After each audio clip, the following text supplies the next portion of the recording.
Welcome to Jane Jackson Careers, a podcast that takes your career to the next level. Here's your host, Jane Jackson, author of Amazon Careers bestseller, Navigating Career Crossroads.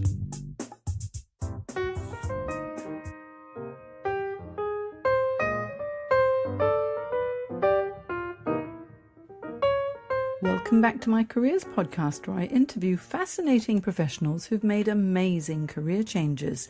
Now, today is an extra special episode because I have on the show Heidi Yi. Now, she's a special lady who has experienced many extremely challenging life transitions, and all with grace and determination. Heidi is a breast cancer survivor, an author, and entrepreneur. In this episode, Heidi shares her career journey and also shares honestly and openly about how she overcame the life-changing diagnosis of breast cancer. This entrepreneurial professional is the founder and manufacturer of Heidi Yi Mineral Makeup, is a makeup artist turned author, and has learned the hard way how to scale a business by working smarter, not harder. And now let's welcome author Heidi Yi to the show. Hi, Heidi.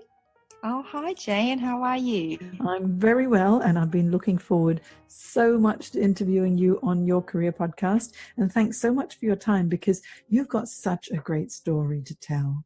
You know, you've written so many books and you've gone through some massive health issues, which we'll talk about a little bit later. But how about, just to kick us off, let's find out about your career journey and what your early career aspirations were when you were a little girl. Yes, thanks for having me, Jane. So when I was young, I've always wanted to be a hairdresser. So when I finished school, year 12, I did hairdressing apprenticeship, but about 3 months into it, I didn't like it anymore. But that was meant to be my dream job. So I should have liked it, but I didn't in reality. I thought I can't be folding towels and, cleaning the salon all day. I want to cut hair and color to get creative, but it's a 4-year apprenticeship, and I couldn't see myself finishing the apprenticeship. So while still working in a hair salon, I worked as a makeup artist. So I enrolled myself in diploma of beauty therapy and did some makeup courses, and I loved it. And how long were you a makeup artist? So that was from 1996 until about a couple of years ago. So you're a makeup artist for a long time. So tell me now, that's an interesting career as well. I mean, being a hairdresser is a wonderful career. It just wasn't for you, because the thing is being an apprentice, it does take a long time before they allow you to do the fun stuff. That's right. Yes, but at least, learning makeup artistry, and as a makeup artist, it must have been fascinating. Tell me some of the clients that you had and the work that you did. So I started doing wedding makeups. So a lot of traveling, because, it's weekend wedding. So you've got to go to the reception venue and also do touch-ups all day. So that was back in Brisbane, and also did makeup for special occasion. So clients that come in to get the hair done in the salon, I would do their makeup, and also ended up doing some magazine work. Wedding magazines and things like that. So I think with the wedding makeup, that would have been really interesting, because I know that brides get very emotional. Did you have any bridezilla stories? Lots of them, actually. One bride rang me really angry because I was running 10 minutes late. She thought I wasn't coming. 10 minutes? Oh dear. 10 minutes. And stuck in traffic, can't do much. Yeah. Well, the thing is I suppose when you get married, though, your emotions are so high that even 1 second is too long, isn't it? But it sounds like you were a very popular makeup artist. So you're in the magazines. You were doing people's makeup for events and for weddings, and so for so many years you developed a lot of expertise because you wrote a book about makeup. Yes, because when I was doing different types of makeup, like for TV commercial and also for hair models for competition work. Hairdressers, they have their own models, and I had to do their makeup, and I really enjoyed it. But I've decided to write. People used to ask me, "Oh, how do you apply makeup and this and that?" And I thought, well, people asking me the same questions, I might as well turn into like a training manual, because I got asked to teach makeup as well, makeup trainer for a private college and things like that. Because the two books that you wrote, Heidi, one is Pro Makeup and Essential Skincare for Everyday Beauty, the essential tools and professional techniques you too can achieve every day, which sounds great. And the other one is called Let's Talk Foundation, the essential foundation makeup guide for Asian women. Now that's really interesting. So tell me, what's the difference when applying makeup for Asian women versus Western women? I think the main difference is that I'm Asian. I'm Korean-born Australian. We have we like to go lighter. Like we use lightening creams and skincare to make our skin look fairer, and like to wear our foundation very light. Whereas Caucasians, like Australians, we love to tan, go out in the sun and put bronzer on, look a bit darker, and get fake tan put on to make the skin look darker. So when I had to do wedding makeup for Caucasian brides and Asian brides, they're all different colors, totally different style, because I knew the skin tone is different and we want to go a bit lighter on Asian skin. I remember something that was so funny when I was growing up, because I'm half Chinese from Hong Kong and half English. So, my skin actually tans quite well. And growing up as a teenager, I loved going to the beach and I loved getting really brown and tan. And my mother, who's Chinese, was horrified because she was saying to me, why would you want to make yourself so dark when it looks like you've been working in the fields? It's so much better to have light skin, because it means that you don't have to go out in the sun. It's funny, isn't it? It's completely different cultures. And being half Western, half Asian, I was kind of torn between the two. So with your makeup expertise, you're able to adapt the way that you do makeup, and also, different eye shapes and different lip shapes and different face shapes would have been really interesting, just to get the contouring right, wouldn't it? That's right. And it's quite common for Asian women to have eyebrow tattoo done and eyeliner tattoo. And also we have to have those fake lashes put on, because our lashes are very short, and sometimes like they have cosmetic surgery, eyelid lift, to open up the eyes a bit.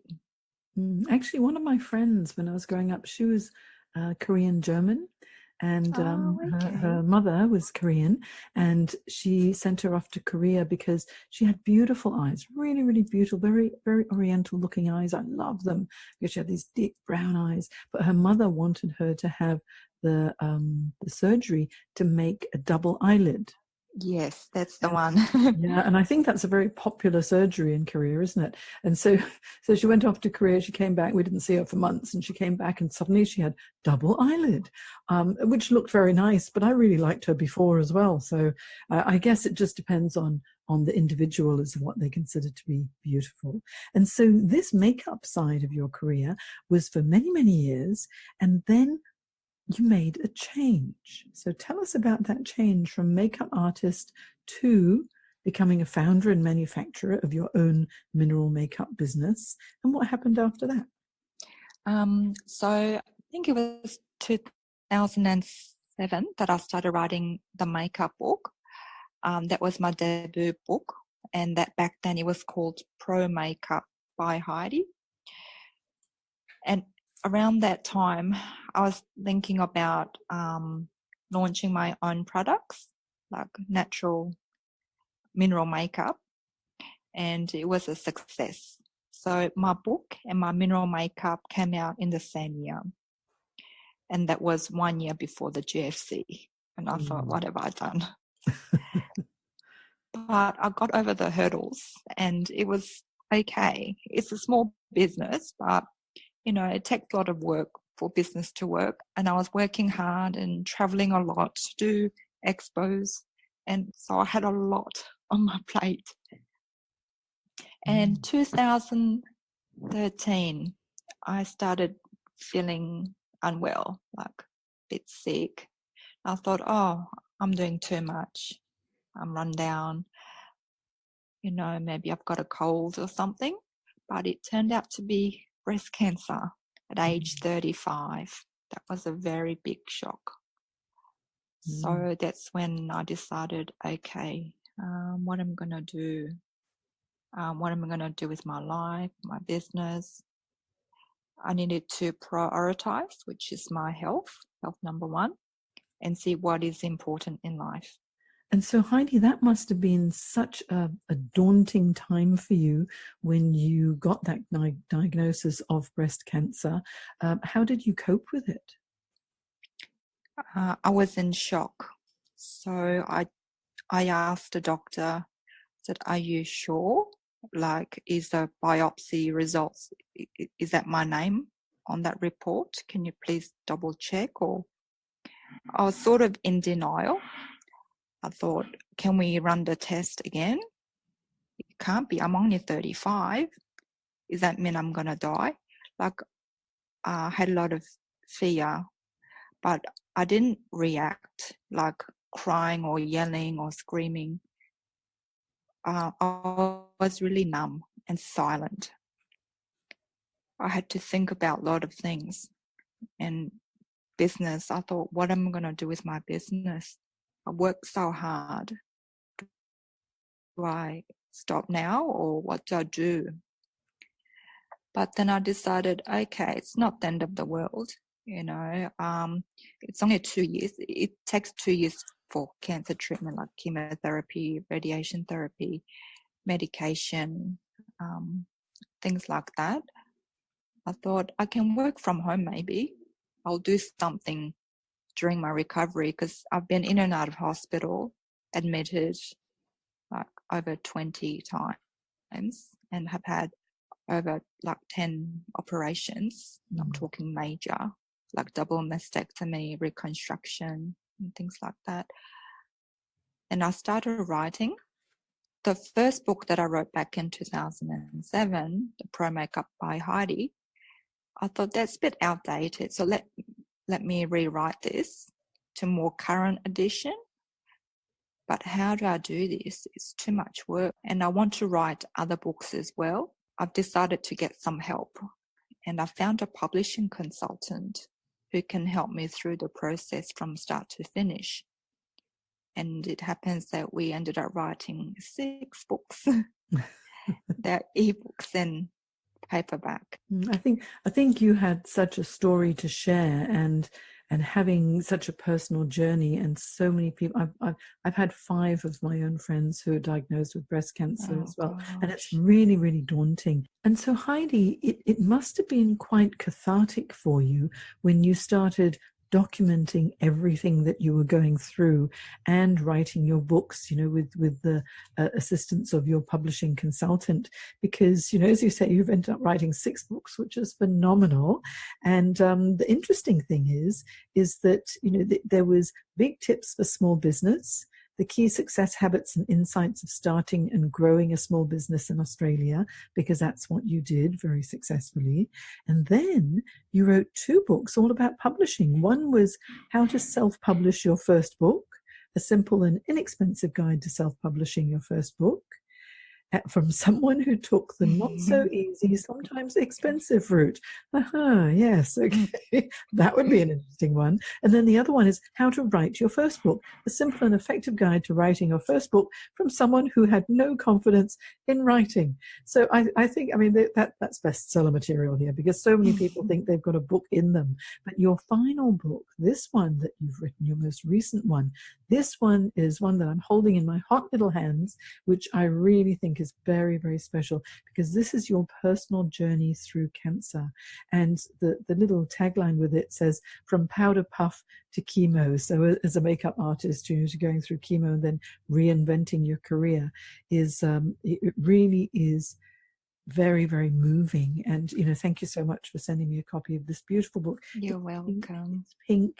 It's the breast cancer pink color, and it's called The Determinator, right? Because you were determined to succeed. Let me just read what you've got on the back. It says, Sure, The Determinator, a young woman battling through the horrors of cancer, a touching real-life story of a breast cancer survivor who became an inspiration to many. When businesswoman, author, and makeup artist Heidi Yi, living a full life of tight work commitments, a busy travel schedule, and the hectic social calendar of the 30-something, came face to face with a life-changing diagnosis, everything came to a halt. While lying on her couch watching late-night TV, she discovered a lump in her breast. That must be just the horror of, all of us to worry about it. The feeling when you discovered that must have been so scary, Heidi. And then on the back, it continues to say, her discovery turned out to be a malignant tumor. This journey from diagnosis of aggressive triple-positive breast cancer at age 35 helped shape a new perspective on living a healthy and positive lifestyle, gratitude for modern medical professionals, and counting her blessings daily through devotion and faith in trusting in God. Now, was that what got you through all of it? Was it your faith, Heidi? Yes. I'm a Christian, and I go to Hillsong Church. And I have been to other churches as well, but it's my faith in God. I didn't leave God. I didn't ask him, why did this have to happen to me? What's going on? What did I do wrong? Or anything like that. I just accepted it. I thought, okay, this is like a wake-up call. Life is short. You got to live life to the fullest. I started thinking, okay, have I done something wrong? And I rang my friends. And I said, I'm really sorry. I hope you can forgive me if I did or said something to upset you. And they were saying, what are you talking about? Where did this come from? But, having a medical condition, you think it's a death sentence, because cancer, people put cancer in the same basket as people going to die. But I thought, actually, I'm going to think positive. I'm going to keep praying. And I'm going to pray for healing. I'm going to be strong. And I'm going to make myself better. And I did. I mean, it's the diagnosis. It's a very long word. The whole jargon, it scared me. I thought, what does that mean? HER2 positive, invasive ductal carcinoma, grade 3. What's that? But the doctor said, don't stress too much.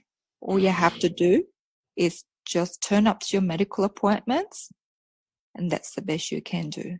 You had 2 years. Yes, 2 years. Yep.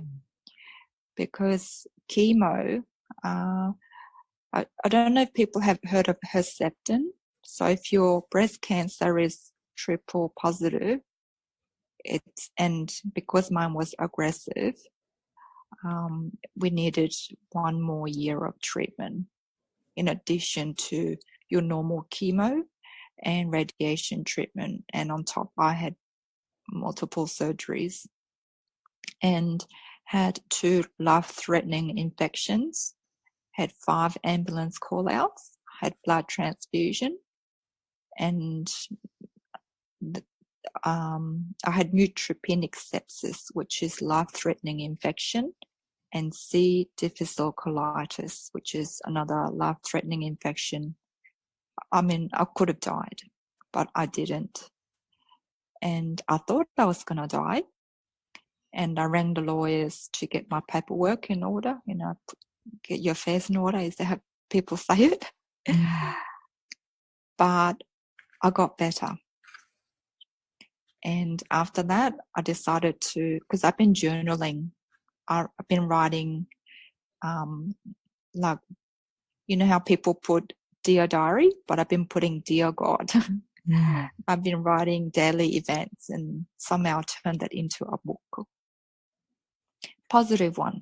It is. This is such a beautiful book, Heidi the Determinator, and what I really like about it is that it's such an honest book. And you talk about everything from the moment you received the diagnosis to how you felt, to how you handled it, to what you did with your health and your diet and your spirituality as well, right down to things like making sure that you keep up to date with your private health insurance, because there's a bit in the book here where you said that 6 months prior to the cancer diagnosis, you were thinking of cancelling your private health insurance because you thought, oh, well, maybe I don't really need it. So thank goodness you kept it. I couldn't believe it. When you're on a budget, I thought, I don't need that. I haven't made a claim in ages. I won't get sick. But you just don't know what's going to happen. So we downgraded. And oh my goodness, I don't know, if I didn't have private health, I don't know how I would have been able to afford all the medical expenses. It's not cheap. But I'm very grateful, how things happen for a reason. So I'm so thankful and grateful because I've gone from working full-time capacity to not working at all for a while. And there was no income. That was hard. But we got through it. There are a lot of doctors were very generous. Some doctors said, we'll just put it on Medicare, bulk bill you, so there's no out-of-pocket expenses. But the doctor said, don't tell anyone because it wouldn't be fair to other patients. But because you've gone through so much, I just feel for you and hope you get better. And I thought, wow, this is compassion. I'm so thankful. And it's interesting how, sometimes, when you need it most, help comes in lots of different ways. It does. Whether it's someone, giving you a gift or a bunch of flowers, giving you a call to see how you're going. Even, little things like, oh, do you want to come up for coffee? Oh, sure. I'll get some fresh air, get me out of the house. Or visiting me in hospital. There were times I was in the cancer ward and in isolation. No visitors allowed because I was that critical. Like, I was too embarrassed to show people how I looked at the time, very frail, sick, lost weight, looked like I was going to die.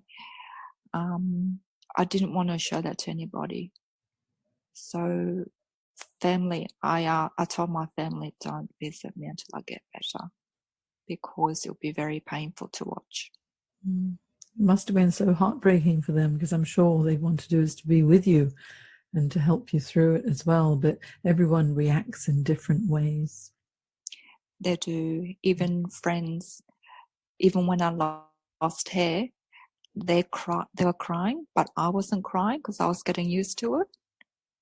And when they saw me with no hair, like all bald and everything, it was such a shock. And they were just crying nonstop. But I know that they're trying to be strong for me. But, we all humans, we have feelings, we have emotions. We cry when we need to cry.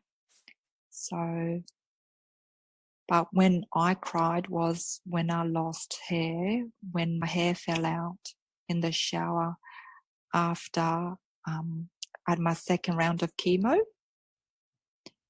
and that was a big shock. So that's when I realized, okay, I'm going to lose all my hair now, and it probably won't grow back for about a year. And people looking at me in public, I was a bit self-conscious because I used to wear a beanie to hide. But my friend said, don't worry, people are going to know that you're going through cancer treatment. They're not going to stare at you. It's just you worrying too much. I remember I was lining up at a supermarket and the line is really long. And I thought, oh, should I leave? Should I stay? And this lady came up to me and said, you can take my spot. And I said to her, really? She said, so you don't have to wait. I don't even know this lady. She just saw me with a beanie on and said, you go first. And that really touched me because it's the community. Like they help, they help me a lot, whether I know them or not. It's beautiful the way that the community does come to assist, and everybody they do care. They do care because this could happen to anybody anytime, and I think too many of us don't appreciate what we've got while we've got it. Yeah, that's right. Like I went to the hairdressers the other day, and I wanted my hair done, but so the hairdresser gave me a quote, and I thought, oh, too expensive. I can't spend that much on. I just can't justify spending that much on my hair. But come to think of it, I had self-published 6 books. I've just released it that week. I turned 40 that week, and my 5-year remission, my 5-year anniversary. So why not? And I've got hair now. So I thought I'd treat myself, because you just don't know what's going to happen tomorrow. I treat today like if it's my last day, because what happened was when I got diagnosed with breast cancer, it was December 2013. 3 weeks prior to that, I went to a hairdresser and I spent $400 on my hair. But then I had to shave it all off for the chemo. So you just enjoy for the moment. You say, yes, yep, I'll have that done. I'll have this. I'll take that too. And we don't say yes enough to things. We think, oh no, tomorrow, or when this happens, I'll do this. Or, when that other thing happens, then I'll treat myself. But you know what? We've only got now. We've got the present. We should really gift ourselves, joy right now, shouldn't we? That's right. I mean, I've set myself some boundaries. If people ask me for favors or can you do this, can you commit to that, I can say no. I can kindly decline. I can't do that. But if it's got to do with looking after myself and my health, like I've joined a gym and I've got personal trainer, I'll go personal training once a week. It's hard work, but I say yes. Yep, I'll come and see you next week again and again, because I know that it's doing me good. And anything that costs money, I can always earn that, but I can't buy time.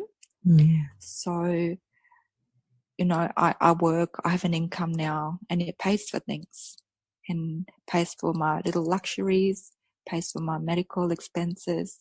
Like tomorrow, I've got an oncologist appointment, and my medications, they cost money. A lot of things, but they're just life. Just need to get through it and not stress about it. And it's so true. I think it's given you a really good perspective on why we're here as well.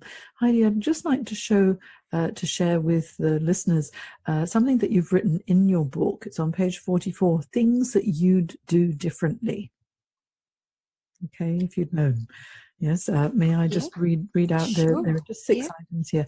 One thing that you do differently is you say here, I'd book myself to have a mammogram despite my age and have it checked every 2 years. Mammograms are important. And then the second item is, regardless of your age, be open to the possibility of talking to the doctor when concerned about breast changes. So don't stay silent. The third one is, consult with a geneticist or genetic counselor to discuss the option of getting genetic testing done for the risk of developing breast cancer. So even preempting it, that's a brilliant idea, such as Angelina Jolie did the same thing. That's right, double mastectomy. It's Yeah. called prophylactic double mastectomy. Yeah. So they remove the breast to prevent breast cancer. It doesn't mean that you won't get it, but it just, I think, reduces the risk.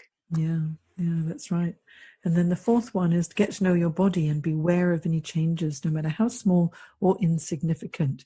Do self-examinations. Attend workshops in the community to learn more about this, because early detection is the key.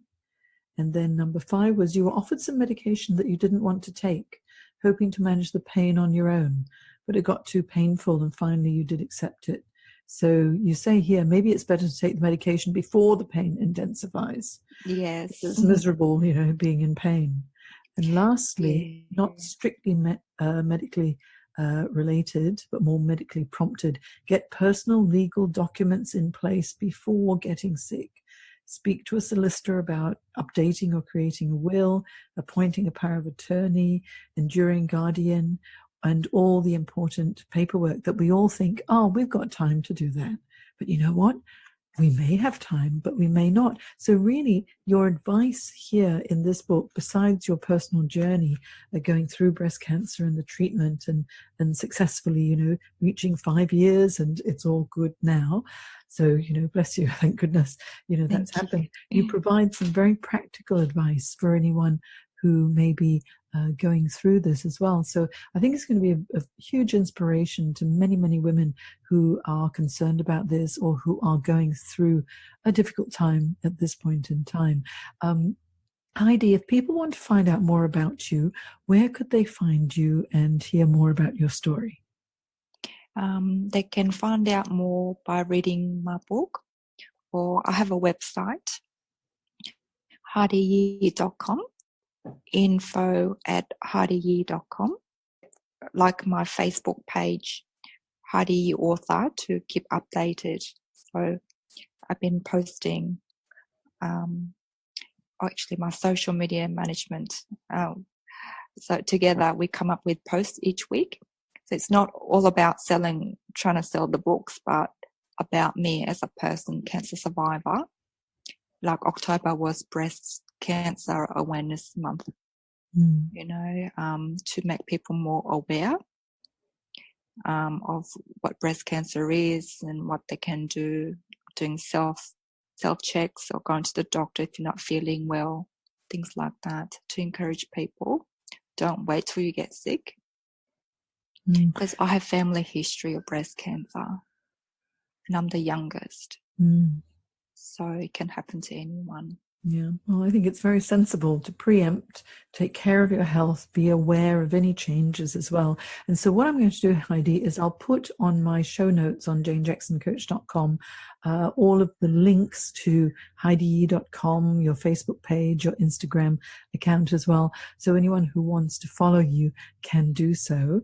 And if they want to get your book, The Determinate Er, Your Personal Journey Through Cancer, from Powder Puff to Chemo, you can get it from HeidiYi.com as well. Or Amazon, also through Drafted Digital as well. So it's e-book format as well as paperback globally. Yeah, and it's a beautifully published book, easy to read with your personal story. So thank you so much for your time, Heidi. I really appreciate you sharing your journey, because sometimes it's very difficult to talk about these things. But I think the more we talk about it, the more awareness people will have. And I'm sure that your story will help many, many people as well. Thanks very much for having me. And just one note, to write this many books in one go, it was hard work. It took a lot of time, but I just want to thank my publishing consultant.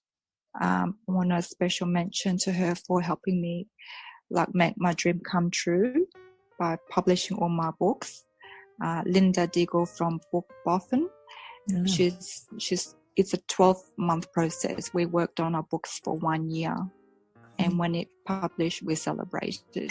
So I just want to say thank you to her for all her efforts. Yeah, publishing a book is so much hard work, and publishing 6. I mean, I've published 1 book, Navigating Career Crossroads, but you've published 6 books, and I know how much work that would be. So I'll add into the show notes as well, Book Boffin. Yes. And your publishing consultant is Linda. Her last name Diggle. Diggle. Linda Diggle. Beautiful. Well, thank you so much. It really has been a pleasure talking to you, and congratulations on your health, and congratulations on publishing your books as well. And thanks for your time, Heidi. Thank you so much, Jane. Okay, I'll talk to you soon. Yep, you too. Okay, bye-bye.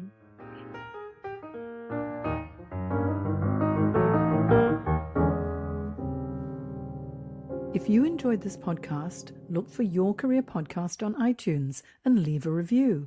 And for all the career management support you need to create your dream career, visit janejacksoncoach.com and join my Careers Academy for live career webinars, group coaching, one-on-one coaching support, as well as my online career development courses.